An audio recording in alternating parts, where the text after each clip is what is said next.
আমার কারণে এটা ডাঙৰ বস্তু। ইভেন আমাৰ জেলা প্ৰশাসনে, আমাৰ পুলিচ প্ৰশাসনে প্ৰত্যেকে ইনিচিয়েটিভ লৈছে। আৰু আগন্তুক আমাৰ বহুতখিনি সমস্যা আছে, এনেকুৱা সমস্যা নাই বুলি আমি নকওঁ, আৰু সমস্যা আছে। সেইখিনি আমি লোকেল মানুহৰ লগত কথা বাৰ্তা পাতি কেনে এই যিবোৰ কথা বাৰ্তা আচলতে BSF, লোকেল পুলিচ গোটেইবোৰো সহায় কৰিছে, কিন্তু তাৰ মাজত অকণমান ইফাল সিফাল মাজে মাজে থাকে। আৰু এইখিনি বস্তু যিখিনি আছে, যাতে BSFৰ লগত যাতে মানুহৰ সম্পৰ্কটো যাতে ভাল থাকে, আৰু কেনেকৈ আমি আৰু কঠোৰ কৰিব পাৰি, আৰু কঠোৰৰ পৰা কঠোৰতম আমি আল্টিমেটলি আমাৰ বৰ্ডাৰৰ যিখিনি নিৰাপত্তা কঠোৰৰ পৰা কঠোৰতম হয় যাতে। কাৰণ নিৰাপত্তা বুলি ক'ব লগা হয় যদি একপিনে ডেভেলপমেণ্ট, আনপিনে সুৰক্ষাৰ ক্ষেত্ৰত যাতে কোনো কম্প্ৰমাইজ নহয় যাতে। কাৰণ আমাৰ বহুতখিনি 2 নম্বৰী 3 নম্বৰী মানুহ আছে, আমাৰ ড্ৰাগছ মাফিয়া আছে, আমাৰ বহুতখিনি 2 নম্বৰী মানুহ আছে। এইখিনিৰ লগত বাংলাদেশৰো সম্পৰ্ক আছে, কেতিয়াবা কেতিয়াবা সম্পৰ্ক থাকে। এই গোটেই বস্তুখিনি আৰু ভাল মানুহখিনি, আৰু ভাল মানুহ বিৰাট বহুতখিনি ভাল মানুহ আছে। এই যে ভাল মানুহ আৰু বেয়া মানুহৰ মাজত যিটো পাৰ্থক্য, মই ভাবোঁ যে আমাৰ মুখ্যমন্ত্ৰী, আমাৰ পুলিচ প্ৰশাসন আৰু BSFৰ লগত কথা বাৰ্তা পাতি কেনে যে এটা ভাল এটা পৰিৱেশ সৃষ্টি কৰা, আৰু বৰাক অঞ্চলৰ মানুহ যদি সুৰক্ষিত থাকিব পাৰে। আজি ভগৱানৰ কাছে প্ৰাৰ্থনা কৰিছোঁ তেখেতে সুস্থ শৰীৰে আকৌ উভতলৈ আহিছে। এইটো আমাৰ মাননীয় মুখ্যমন্ত্ৰীয়ে আমাৰ কৃতজ্ঞতা জ্ঞাপন কৰিছোঁ। হিন্দু টাৰ্গেট কৰিছে বুলি এনেকুৱা নকওঁ, কিন্তু আল্টিমেটলি তেওঁক লৈ গৈছে। মই ৰাইট নাও ক'ব বিচৰা নাই, কিন্তু কথাটো হৈছে কি আজিৰ দিনত আমাৰ BSFৰ তৎপৰতা, BSFৰ হেৰিয়া, কাৰণ গোটেই বস্তুখিনি আমি চালোঁ। আৰু তেওঁক উঠাই লৈ যোৱা হৈছে, তেওঁক ফিজিকেলি এছল্টো কৰিলে, আৰু বহুতখিনি এছল্ট কৰিলে। এই যে এছল্ট কৰা, তেওঁক উঠাই লৈ যোৱা, তাৰপিছত নিশ্চয় কিবা এটা থাকিব। আৰু একদম আজিৰ দিনত মই ক'ব বিচৰা নাই, কিন্তু মই ভাবোঁ এইখিনি বস্তু আমি যদি চাওঁ তেনেহ'লে বহুতখিনি ৰহস্য থাকিব পাৰে। তেওঁক উঠাই লৈ গৈছে, তেওঁ উভতিলৈ আহিছে, আৰু বাকী যি আছে মই পিছতে নিশ্চয়ই আমাৰ এনকুৱাৰী হৈ কিনে কি আছে বিষয় নাই, কি কাৰণে হৈছে, গোটেইবোৰ এনকুৱাৰী কৰিলে আমি গোটেইখিনি গম পাম। তদন্ত মানে কি, আমি আগতে কৈছোঁ যে কঠোৰ হ'ব লাগে, এইটো ক্ষেত্ৰত আৰু কঠোৰ হ'ব লাগে।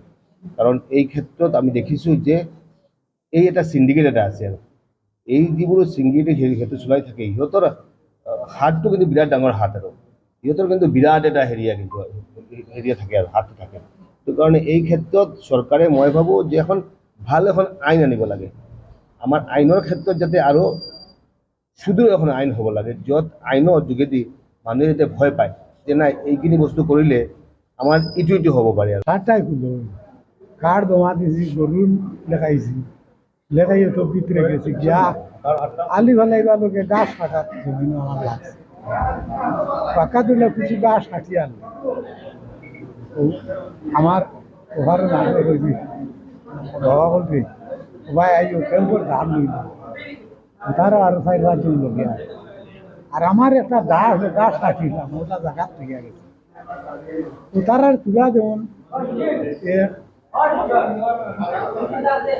25-30 লই বেশ হইতে পারে, তারাও নইবা। আর আমি দা না তাইছি আর তো আইয়া ভারত আইয়া উঠিয়া নদীর নৌকা দিয়ে যাবে।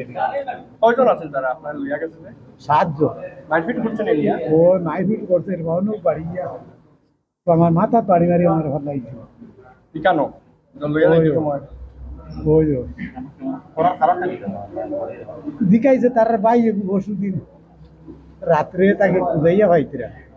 আমি কই তোমার ভাই রাত্রে তাই বাড়ায় না, আমি কি থাকবে তোমরা খবর করো। কয় না তোমার ভার শিকুর নাম কইছো, ওই যে অমুকে কইছে চিহ্ন কাটলো লাশ আছে, বুঝে তোমরা যাবো। আর ভিড়িয়া উঠিয়ে ওই আমার কইছে তুমি যাওয়া লাগবে বাংলাদেশ। তোর তো হাত দিলে দড়ি দিয়েছি। ওই সময় BSF আপনারা বাঁচাইছেন? আমরা বিএসএফে খবরও কইতাম পারছি না, খেলবো কইতাম এই সুযোগ তো আর আমরা পাইছি আইয়াও দৌড়ি লইছি আমার না বাইরে রাখা মানে ফটোর উপরে তাকে দিয়েছে আপনি এলা ক্ষেত্র মাঠ এটা তো আর আচ্ছা আপনার ফটো নিতেছেন। এরপরে আপনারা নিয়ে কেন মারপিট করার পরে ও তো অন্য নিয়ে আনলে কইছে চাচা বউ যে তাই নিজই তোমার কোনো অসুবিধা হইতো না, আর দাম হয় না এবার খাই দিয়েছ বউ আমরা ভাই ওগুলো খবর বার করি দেখতে এখন বিএসএফ এই মুহূর্তে যে আপনি এই দেশে ঘুরিয়ে আইলা ভারতবর্ষ, সেটা কই বাইরে দেশের সরকার দেয়? আমার এই দেশ সরকার কোনো বাদ দিব বা এখন এই বালা না হইলে আর আমিও আইলাম ভেরি গুড ভেরি গুড। এখানে আপনার আসামের মুখ্যমন্ত্রী বা স্থানীয় বিধায়ক যারা আছেন তারা বেশ পদক্ষেপ নিয়েছেন, তারা কিতা পাইবা? সকলো বালা হইল খারাপ হয়ে গেল সকলো বালা যেহেতু আপনারা সীমান্ত আপনারা এলাকা, বাংলাদেশিরা মাইলপিট করছেন ওই মাইটি করছে সীমান্ত এলাকায় আপনারা থাকুন, এরকম ঘটনা আর এটা আগে সংঘটিত হয়েছিল? না এখন তো যেটাই বাবা ওইটা লোকার থাকি বিএসএফ রে ইটাই নিয়োগ করুন তারা আবার দাঁড়টা বাড়টা না ইটা ভাত তোর ইটাই গুজরে ওরে তো মানুষ হয়ে গেল সাতুতি ভাটাইলে মিটাই ঘটনা ইলে 1 লাখ হয়েছে না আগে আগে আরো বেধান মানে বিএসএফ রে করছে বিএসএফ কে এটা বাংলাদেশিরা? বাংলাদেশ